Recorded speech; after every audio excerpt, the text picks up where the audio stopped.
தலைமுறை தலைமுறையாக நம்மிடையே புழங்கி வருவதும் நம் மூதாதையர்களால் சொல்லப்பட்டு வந்ததுமான கதைதான் நாச்சியம்மையின் கதை. இது நன்னெறி குறித்த கதை. இது அற உணர்வை போதிக்கும் கதை. நாச்சியம்மை கதையில் வரும் சாந்த சுபாவமுடைய பசுமாடுதான் நாச்சியம்மை. கொடூரமான காட்டுப்புலி தாக்க வந்தபோது தன் பணிவு, சகிப்புத்தன்மை மற்றும் நேர்மையினால் அந்த கொடூர விலங்கிற்கு மனமாற்றத்தை ஏற்படுத்த முடிந்தது குறித்த கதைதான் இந்த நாச்சியம்மையின் கதை. பாரத தேசத்தின் தெற்கு திசையில் இடையன் ஒருவன் கொண்டிருக்கும் பசுவை பற்றிய கதை இது.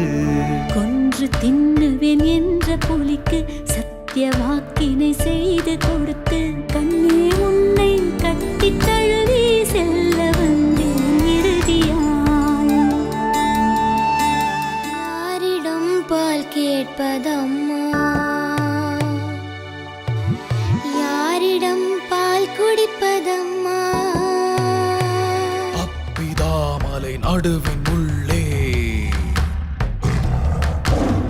அற்புதாதி என்ற புலியவன்.